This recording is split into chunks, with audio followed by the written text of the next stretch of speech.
मृत्यु के बाद आत्मा का क्या होता है? यह प्रश्न केवल मेरे और आपके मन में ही नहीं है, शायद दुनिया का हर व्यक्ति एक बार तो यह जरूर सोचता है कि मृत्यु के बाद उसका क्या होगा, उसका अस्तित्व समाप्त हो जाएगा या उसे कोई और रूप मिलेगा। वैसे तो ये एक ऐसी गुत्थी है जिसे सुलझाना असंभव है। मृत्यु के बाद क्या होता है, इसका विस्तृत वर्णन हमारे पुराणों में मिलता है और उसी के आधार पर हम आज के वीडियो में कुछ संबंधित तथ्य लेकर आए हैं। पुराणों में कहा गया है कि जीवन का अंत नहीं होता, अर्थात आत्मा का अंत नहीं होता। आत्मा के कारण ही हमारे अंदर जीवन है, अन्यथा तो हम केवल एक ढांचा ही हैं जो 5 तत्व आकाश, वायु, अग्नि, जल और पृथ्वी से मिलकर बना है।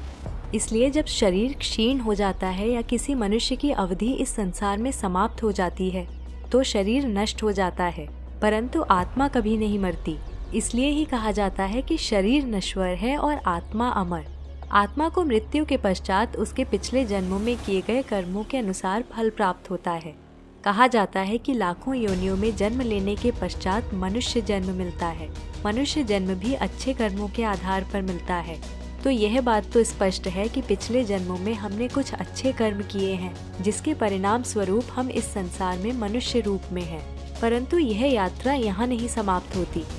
मनुष्य योनि में जन्म लेने के पश्चात हमें अहम हो जाता है कि हमसे ऊपर कोई है ही नहीं, हमसे अधिक कोई शक्तिशाली नहीं है। हम स्वयं को संतुष्ट करने के लिए कुछ भी कर सकते हैं और कुछ भी करने के लिए स्वतंत्र हैं। फिर चाहे वो धोखा हो, स्वयं पर घमंड या प्रताड़ना या दूसरों के प्रति बुरी भावना, बस यहीं पर मनुष्य अपने बुरे कर्मों का खाता बनाना आरंभ कर देता है। यह बिना जाने हुए कि ब्रह्मांड में कहीं हमारे हर कर्म, हर गतिविधि का लेखा जोखा तैयार किया जा रहा है। इसे ऐसे समझ सकते हैं कि हमारे द्वारा किए गए प्रत्येक अच्छे या बुरे कर्म का रिकॉर्ड बनता है।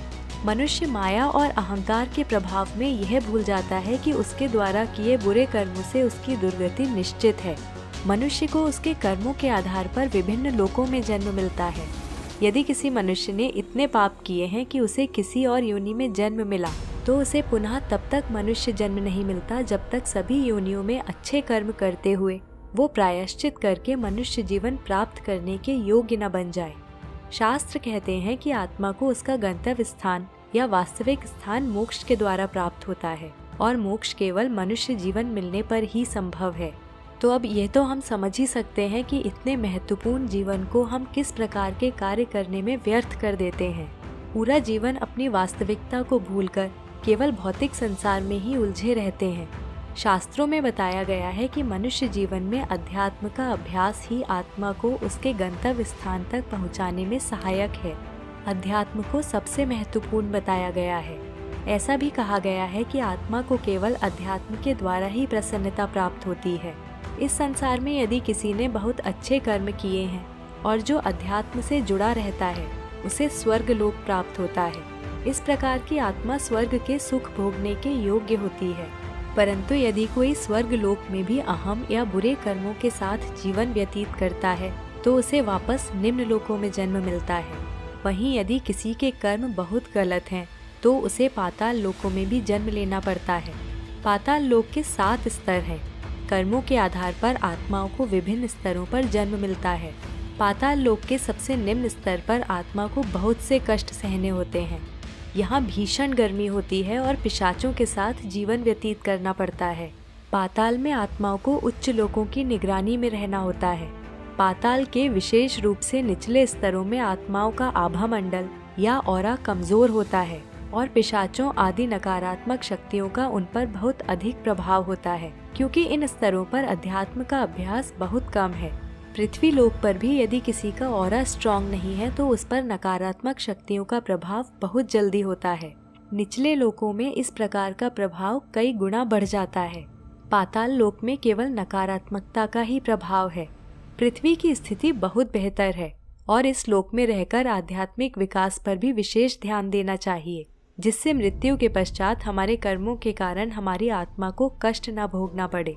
आध्यात्मिक विकास तो किसी भी लोक में होना ही चाहिए, परंतु पाताल लोक में नकारात्मक शक्तियों के कारण अध्यात्म के लिए बहुत संघर्ष करना पड़ता है, क्योंकि बुरी आत्माएं आध्यात्मिक कृत्य करने से रोकती हैं और उनके प्रभाव को रोक पाना भी असंभव है। जहाँ पाताल लोक में ईश्वर को याद करने से बुरी शक्तियाँ हमें रोकती हैं, वहीं स्वर्ग लोक के सुख देखकर आत्मा अपना धर्म अर्थात भगवान को स्मरण करना भूल जाती है और वहाँ से निम्न लोकों पर आ जाती है। यदि स्वर्ग लोक में भी आत्मा आध्यात्मिक कृत्य करती रहती है तो उसका उद्धार निश्चित है। इसलिए पृथ्वी लोक में रहकर भी अध्यात्म को जीवन का हिस्सा बनाना चाहिए। यदि जन्म और मृत्यु के चक्र से निकलना है तो अध्यात्म के अतिरिक्त कोई दूसरा उपाय नहीं है। ऐसा भी कहा जाता है कि मृत्यु के समय आत्मा की जो चेतना होती है या जो इच्छा होती है उसी प्रकार उसका अगला जन्म आकार लेता है। उदाहरण के लिए यदि मृत्यु के समय भगवान को स्मरण किया तो अगले जन्म में किसी ऐसे परिवार में जन्म मिलता है जहाँ पूजा अर्चना होती है और भगवान के नाम का भजन कीर्तन होता है। मृत्यु के पश्चात आत्मा तब तक भटकती रहती है जब तक उसे दूसरा शरीर नहीं प्राप्त हो जाता, और एक शरीर छोड़कर दूसरा शरीर प्राप्त होने तक की अवधि भी उसके कर्मों पर ही निर्भर करती है। हमें अपने पिछले जन्म के कर्मों का तो याद नहीं रहता, परंतु इस जन्म में भगवान का स्मरण करके अपना आगे वाला जन्म बेहतर बना सकते हैं। इस संसार में रहते हुए हमें यह भी याद रखना चाहिए कि हमारा संबंध भौतिक संसार से नहीं अपितु आध्यात्मिक संसार से है। पुराणों में वैकुंठ को प्रत्येक आत्मा का वास्तविक निवास बताया गया है। तो दोस्तों, यह थी हमारी आज की कड़ी कि मरने के बाद आत्मा कहाँ जाती है, किस प्रकार का जीवन व्यतीत करती है और वास्तव में आत्मा का संबंध किससे है। आशा है आपको यह जानकारी पसंद आई। अपनी राय हम तक जरूर पहुँचाएं। मिलते हैं जल्दी अगली कड़ी में। नमस्कार।